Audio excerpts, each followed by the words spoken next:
ká farabalẹ̀ ṣe rí fídíò sẹ́ẹ̀ wò lọ yìí a máa play fún yín níbi tí wọ́n ti tú pẹ̀rẹ̀pẹ̀rẹ̀ àṣírí gbogbo bó ṣe ń lọ pátápátá ẹ ti mọ̀ wípé táwọn bá ti rí báyà wa kì í sọ ètò àbá sọ gan ayẹpa ti ṣe wádìí kúlẹ̀kúlẹ̀ pé ṣòtítọ́ ni ọ̀rọ̀ yìí kó tó di pé àmú wá sórí kan ní fún ẹ̀yin olólùfẹ́ wa láti máa jẹ ìgbádùn gbogbo bó ṣe ń lọ lágbo òṣèré ìwọ tó bá ti subscribe bóyá subscribe kó lè túbọ̀ máa jẹ ìgbádùn gbogbo bó ṣe ń lọ pátápátá lágbo òṣèré ó yẹ ká sojú abẹ́ǹkó bóyá. olórí ogunlẹ̀ Yorùbá àtàkì àwọn jagunjagun tó ti dalẹ̀ ìlú jagunlẹ̀ Yorùbá tó ti wọ́n ṣe àwọn jagunjagun Ìbàdàn bá fẹ́ lọ sógun wọ́n lọ Òkè Ìbàdàn ó wà lára àwọn ọmọ máa ń wọlé Ìbàdàn wọ́n lè máa gba òkè nídìí ẹ̀ pé ohun táwọn fẹ́ lọ ìbáwọ̀ ló ṣe máa rí nǹkan tí Òkè Ìbàdàn bá ti sọ fún wọn ní àbòkè ṣe Muslim ọ̀rá ò òkè gbogbo ẹ̀ ti tẹ̀lé àbòkè wá o òkè gbogbo ẹ̀yin balẹ̀ lọ́wọ́ àbìdòkó yọba sí ẹ̀yin balẹ̀ ọkọ̀ ọ̀lú gbogbo ara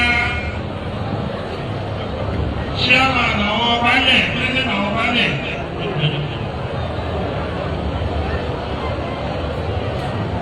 ṣé ọ̀sùn ààrẹ òbí tí gbogbo àwọn balẹ̀ tó wà fún ìbẹ̀rẹ̀ òkè ọ̀rẹ́ àti àti ìbániró ọ̀gá àti ilé adúró òkè gbogbo ààrẹ ìkan ọ̀sùn tó wà fún ìbẹ̀rẹ̀.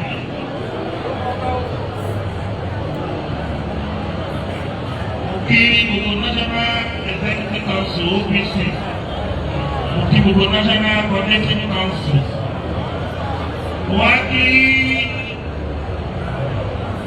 gbogbo Ọ̀yọ́ State OPC ó wà ní ìbàdí ẹ̀ dáhùn ní ẹ̀pàdé ọ̀rọ̀ ayé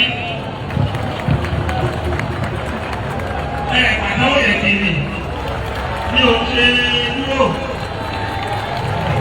ní o rájọwọ́ yẹn ẹni tó bá fẹ́ fi ọwọ́ yẹn pa dọ́là tí ọdún yìí tó parí dọ́là níbí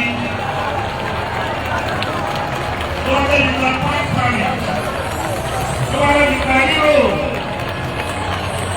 tó bá fẹ́ nípa náírà ní mílíọ̀nù ó pàtẹ́wọ́ èyí tí owó yà wà lọ́wọ́ àṣẹ èmi náà pàtẹ́wọ́.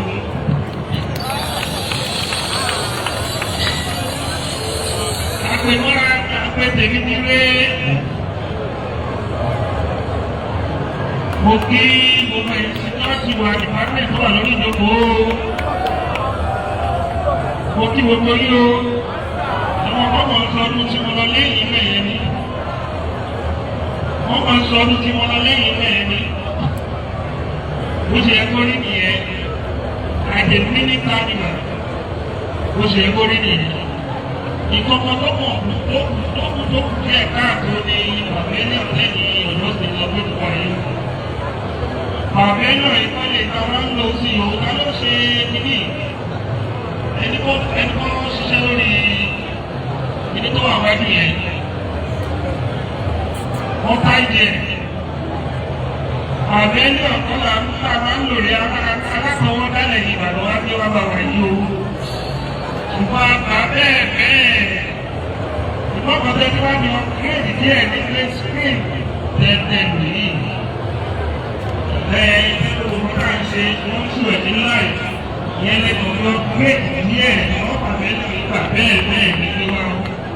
Ẹ má jẹ́ ká rí ilé ní next year àwọn àti gbogbo ilé lọ lágbà ọlọ́pàá nílẹ̀ ní o. Òkè Ìbàdàn jẹ́ ọdún tó wà very important in the history of Ibadan and the history of Yorùbá.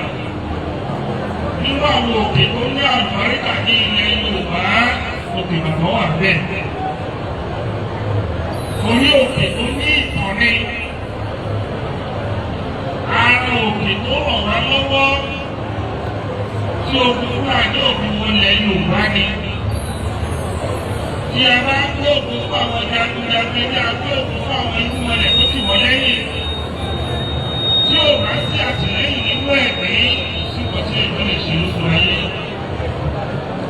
nínú ìtàn àgbọ̀ pé kò sígbà tí àwọn jagunjagun Ìbàdàn bá fẹ́ lọ sógun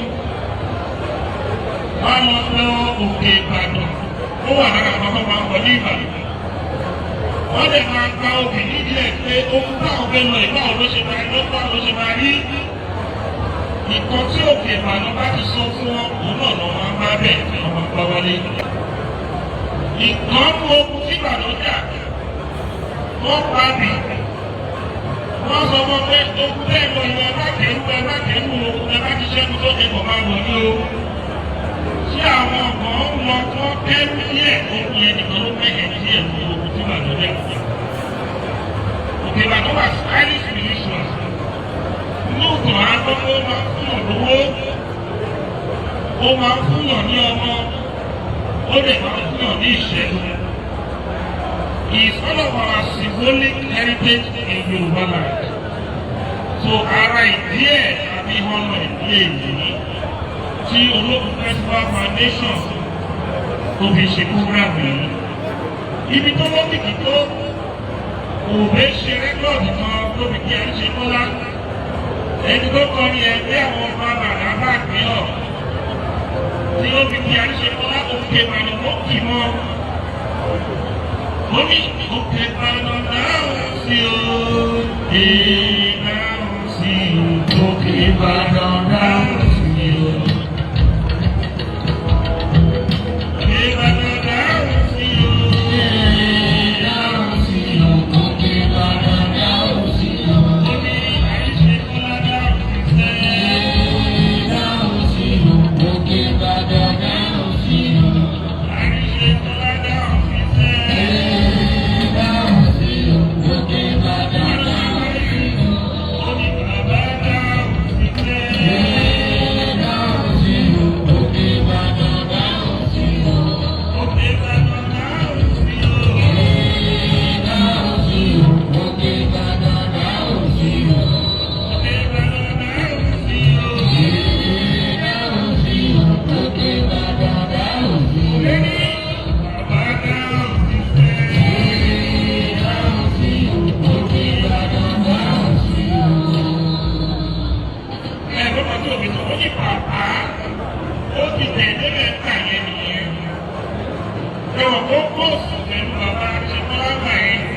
Bàbá ẹ̀ ti dá sí ó ti ṣètò rẹ̀ ó ní bàbá dáhùn sí sẹ́yìn. Dáhùn sí Ìbàdàn dáhùn sí Ìbàdàn dáhùn sí dáhùn sí òkè Ìbàdàn dáhùn sí òkè Ìbàdàn dáhùn sí dáhùn sí òkè Ìbàdàn dáhùn sí àríṣe kọ́lá dáhùn sí sẹ́yìn. Dáhùn sí òkè Ìbàdàn dáhùn sí bàbá dáhùn sí sẹ́yìn. Dáhùn sí òkè Ìbàdàn dáhùn sí àti ìgbòkè dáhùn sí sẹ́yìn. Dáhùn sí òkè Ìbàdàn dáhùn sí Abọ́lóyè dáhùn sí sẹ́yìn. Dáhùn sí òkè Ìbàdàn dáhùn sí Akínrógun dáhùn sí sẹ́yìn. Dáhùn sí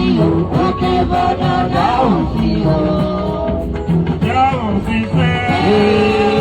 Dáhùn sí òkè Ìbàdàn dáhùn sí Akínlúwà dáhùn sí sẹ́yìn. Dáhùn sí òkè Ìbàdàn dáhùn sí Lẹ́kọ̀ọ́ Ìtàn dáhùn sí sẹ́yìn. Dáhùn sí òkè Ìbàdàn dáhùn sí òkè Ìbàdàn dáhùn sí dáhùn sí òkè Ìbàdàn dáhùn sí òkè Ìbàdàn dáhùn sí.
ń ṣe kékeré.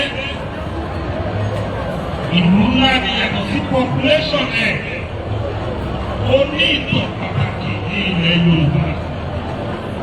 Òun ló fi jẹ́ pé bẹ́ẹ̀ láti àwọn aṣọ ọdún tiwa. Ẹ̀jẹ̀ tiwa la wá sọ lọ́dọọdún ìgbẹ́jẹ́ bíi jagunjagun. Àwọn sọ ẹ̀jẹ̀ tiwa ni wípé gẹ́gẹ́ bí olórí ogun ilẹ̀ Yorùbá. Àgbàgbé àwọn jagunjagun tó ti dalẹ̀ ní jagun ilẹ̀ Yorùbá tó ti mọ Yorùbá lọ́wọ́.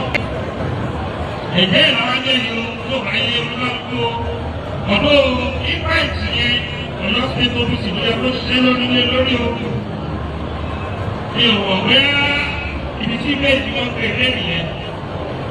Torí àwọn ọ̀rẹ́ mi àwọn pàtàkì tí mo mọ̀ ní Ìbàdàn ti máa ń ìfà ìṣòro sí ìgbà yìí láì jẹ òun yẹn lòdì òní lẹ́yìn lókun sí. Ṣùgbọ́n mo tí mo ṣe kọ̀ ọ̀rẹ́ mi lẹ́sọ̀ orí àwọn ọmọ máa ń fi lé lọ́wọ́. Ṣùgbọ́n àwọn tó bá bá jọ tó bọ̀ ó sọ̀rọ̀ gbogbo ọmọ náà ní àwọn lè máa dá ṣe. Mo fẹ́ dá sí mo fẹ́ lo influence mi. Mi ò bàjẹ́ tó bẹ́ẹ̀ ní ìlú Ìbàdàn. Pé mo fẹ́ ṣe kan láwọn èèyàn tó ní orúkọ ó kéré bí 60 to 70 wọ́n máa fi bíbà. Àwọn ibi tí wọ́n fi ń mọ òun la ṣe yìí. Òkè Ìbàdàn dáhùn sí o. Dáhùn sí o, Òkè Ìbàdàn dáhùn sí o.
Great pleasure to be here today and to partake in this edition of the Okebano Festival in Ibadan, Oyo State. Especially appreciate the Olúbàdàn of Ibadan, Ọba Rasheed Adéwọ̀lú Ládọjà, and other royal fathers representative of Oyo State government, prominent individuals citizens that are here present today. Your presence always makes this occasion colorful and unforgettable in various ways.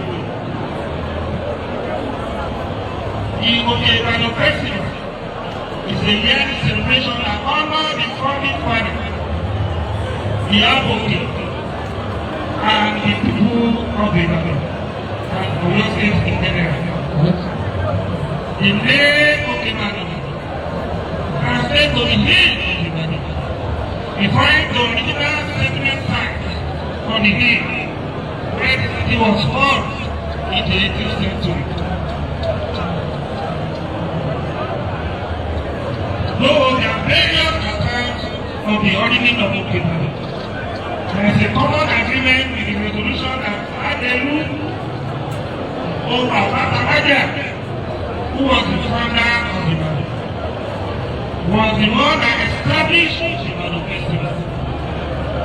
The Okebano Festival serves as a reminder of the historical accident of Ibadan people and the legacy of their founder, The festival involves honor, the goddess of the day, and acknowledging the role of the founding father of the body.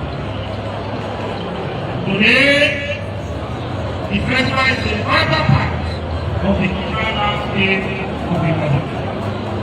In addition, the occasion serves to give thanks to Almighty God for his protections and for saving Ibadan city from oppression. And we will have in Ibadan is a very formidable rock and highly historical rock to the Ibadan people. They play a lot of role when Ibadan was going to different wars in the early days. Ibadan people refer to the rock as a giver of children, wealth, and so many good things. According to them, the rock played a lot of role in the development of peace in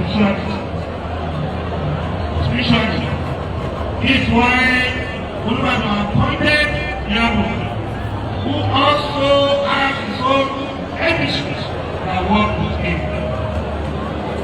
The job of Aboki is to appeal the aim for the progress and development of the world. So, Ibadan is a rock that every living Ibadan person will not toy with, irrespective of any religion they belong to. Meanwhile, in our day cultural authorities have become good money spirits and income-generating ventures. Many national and sub-national government programs want to employ the Oyo State government to do everything within its power to make this rock a tourist destination. By giving awareness about its importance. At the moment, as prominent as Ibadan is, are considered its historical, its issues of how it helped them in many times of war. Ibadan people appear not to be many in love emphasis of the festival in terms of promotions. According to issues, there was no war that Ibadan warrior fought without appeasing Ibadan. Using these occasions to call on Kábíyèsí, the Olúbàdàn of Ìbàdàn, Ọba Rashidi, Adébọ̀dù Ládọjà, to begin to organize a befitting festival, not just limited to those priests behind the festival. Ìbàdàn is one of the most popular rocks in Uganda, even in Nigeria. So, we at Oroku Festival Foundation, are doing our best in promoting Ibadan festivals. We believe that the people of Ibadan and Oyo State government have a duty to do it beyond what we are doing here. The Ministry of Culture and Tourism to also ensure that the rock is rated as one of the rocks with the immense tourist potentials in Uganda. Just like Olumo in Abeokuta, Openore in Ondo, Openimo in Ilesha, Okeasabali in Shaki, Okenirate in Adodo, Okeadelu in Oyo State, and many other rocks across the region.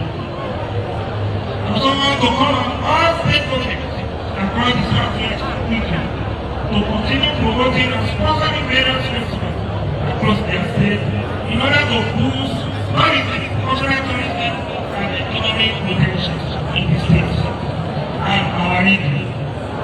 This is a clear call to the government to lead the initiative to promote the local identity and cultures. As well as global whether from far and near to celebrate this year's festival and encourage everyone to be peaceful in our celebrations. I implore every one of us on the needs to not only participate in the festival, but to take absolute pride in our cultural cultures and heritage. This is our identity. I call on all the individuals to cultivate a positive attitude toward development of the city and its environment. Gathering power shall aim to boost economic development,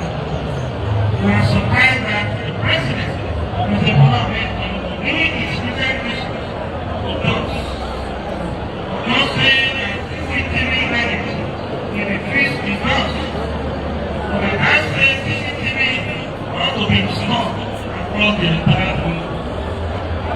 One of the keys of food security in the Western world is CCTV, that is installed in strategic locations, even in some streets.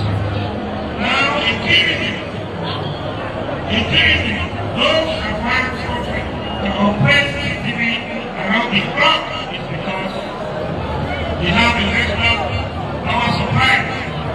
Without adequate regular power supply, there is no life in that society. It is funny how Nigerians have been talking about 5,000 megawatts at this stage of our development presentations. South Africa, we are convinced as a bank of Africa has installed electricity generation capacity of approximately 58,000 megawatts. Though the actual reliable operation capacity is significantly low, having been dropped below 30,000 megawatts due to maintenance and practice breakdown, primarily from coal.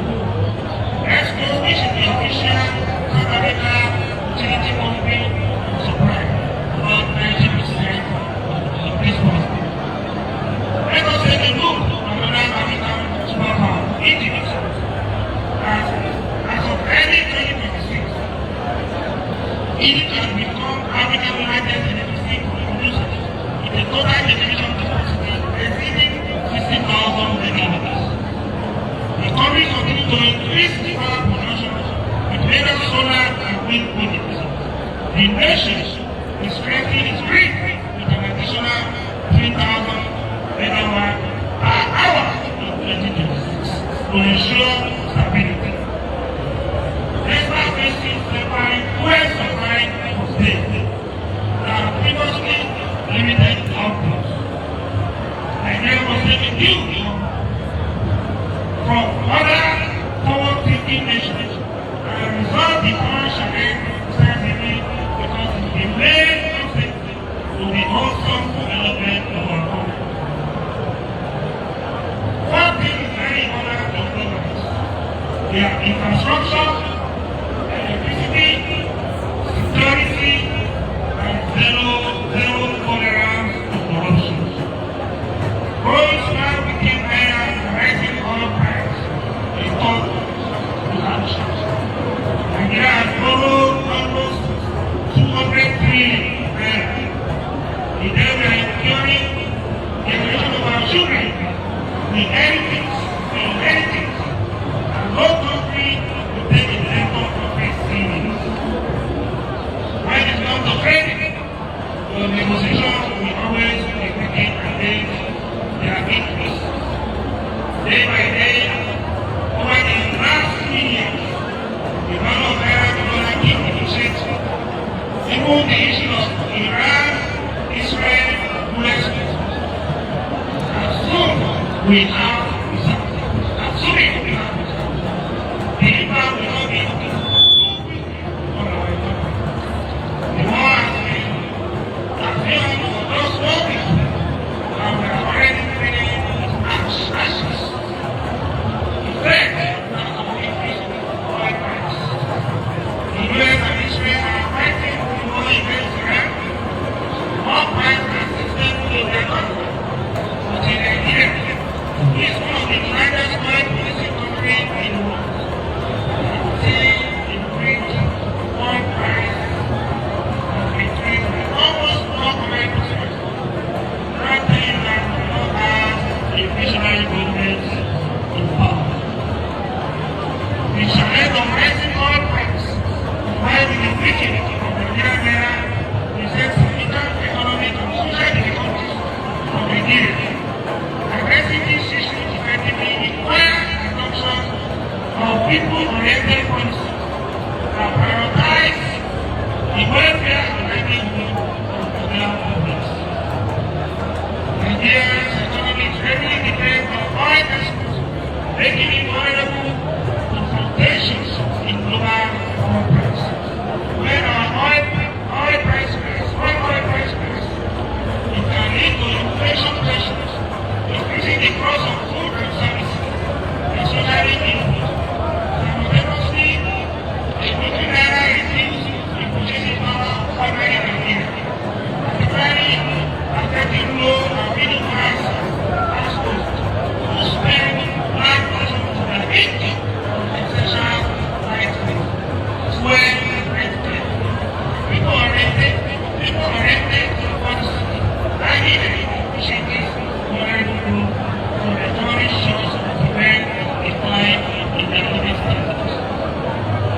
government should also bring up policies focusing on inclusive growth by ensuring the economic interest issues broader population rather than its small areas. This involves investing in sectors such as agriculture, agricultural services, which can very well diversify income source. By this use, Nigeria can reduce its over-reliance on foreign revenue and build a more resilient economy that supports sustainable livelihood for citizens. The combined pressure on rise of oil price and weakening naira require comprehensive policies to restore taking a lead of Nigeria by adopting people-oriented policies that promote economic diversification, protect vulnerable people, invest in human capitals, ensure transparent governance, and try to build a more stable and inclusive economy that understanding electoral stuff and improve the welfare of the citizens. Thank you for listening. God bless you all. Happy Halloween.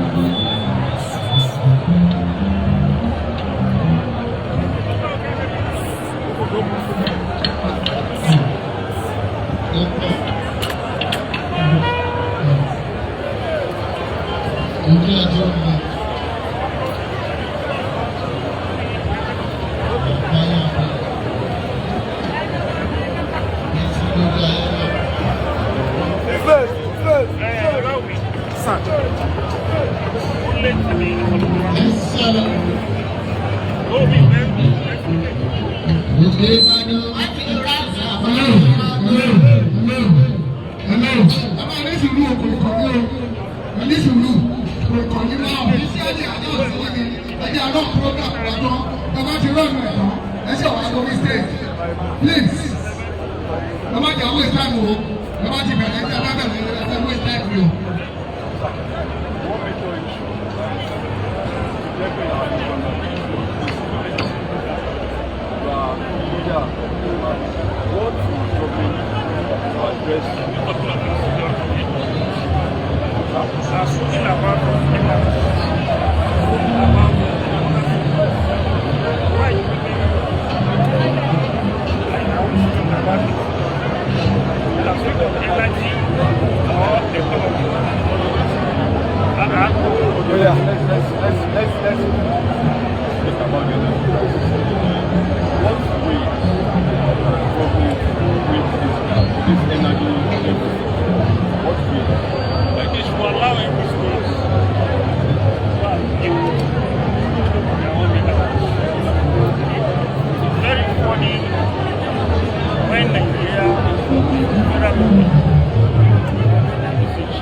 South Africa, local government supply energy, local government, not federal government. But in Nigeria, the federal government should leave the issue of electricity in the states. And they should give them time frame to at least within 1 year, 2 years, every state should produce their electricity. Either by generating through wind, solar, or different form of coal. If you don't have a stable energy, there is no way to have a viable economy. Life bring life. Life bring life. You don't have stable life, you are deceiving yourself. Assuming our electricity is stable, there will be an innovation.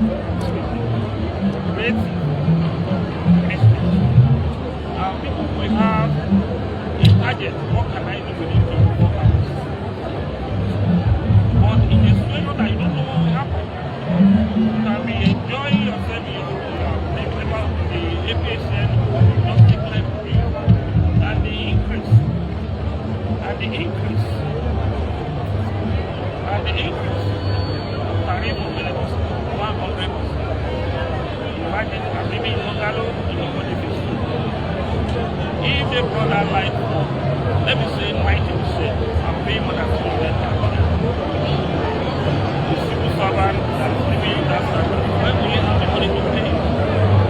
And for you to go into solar, it's even more expensive sometimes. So, when you pay it that business, but you serve it in front of it, 5 years. But for you to get that money, 8 to 10 million naira, it's not easy. So, the issue of electricity, the state should handle it instead of federal.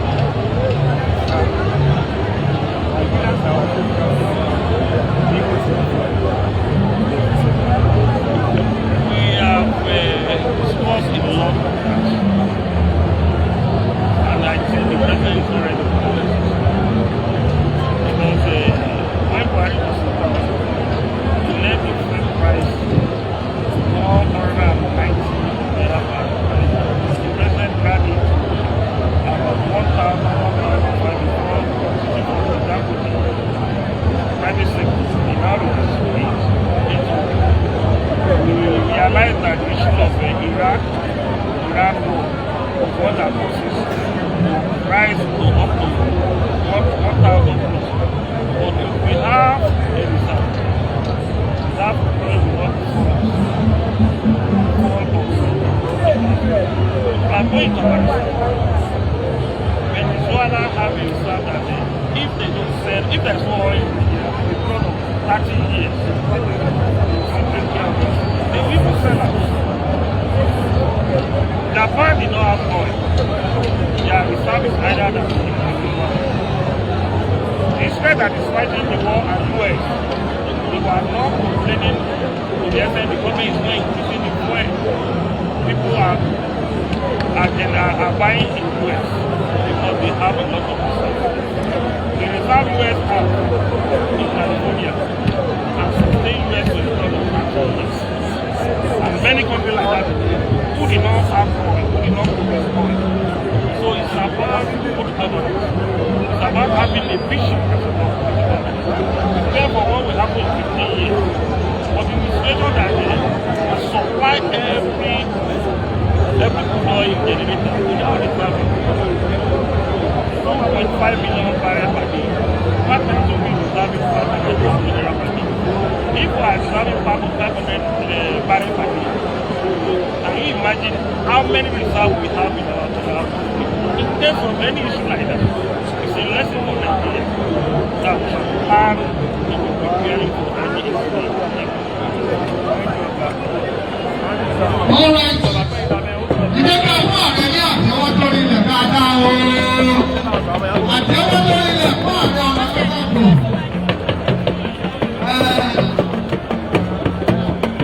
Ẹ̀yin náà ní àwọn mọ́tò ní ẹgbẹ́ tí sílẹ̀ o. Wọ́n ti fẹ́ yọ táyà lára àwọn mọ́tò ní o. Abri, Gold Color, Abri Pencil, LND, NLPS, onídìí ẹ̀kọ́ ṣe sùúrù. Ẹ̀rọ owó mọ́tò yẹn o. Ẹ̀rọ owó àwọn mọ́tò tí wọ́n dárúkọ àwọn nọ́mbà yìí. Lexus G, Gold Color, DAP. Wọ́n ṣe pẹ́pọ̀ ẹ̀pẹ́ nítorí bàbá méjì. Bóyá wọ́n ní bíbọ̀ Ẹ̀kísókè, ọba olúwa àwọn olúwa, àwọn ti máa gbàgbé ìgbà tó lórí ipa, a lè rí lè ṣe. Yóò yí rẹ̀, yóò sábà, àwọn ènìyàn nígbà tó dá wá sí. Ọjọ́ òbí, ìgbà tó ṣojú wa.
àwọn ọba tó sọ̀rọ̀. Bíbélì sọ pé aṣọ èrè ló sọ fọ́lọ́run ò sí. Ìlọ́wà láti Èkó títí débí báyìí ọwọ́ Ọlọ́run ni. Ìpadà wa láti Ìbàdàn dé Èkó ọwọ́ Ọlọ́run ni. Ó ti ẹ̀jẹ̀ pé àwọn ọmọ tí òun ti gba Ọlọ́run lọ rú ọ̀run lẹ̀. Ó ti ẹ̀jẹ̀ pé àwọn ọmọ. Ẹ̀yin olólùfẹ́ ẹ wò a ò ní rí jù báyìí lọ, ó bá tún ṣe ń lọ báyìí, a máa wò yín gbọ́ lọ́lọ́kan òjọ̀kan. Ó dàbọ̀.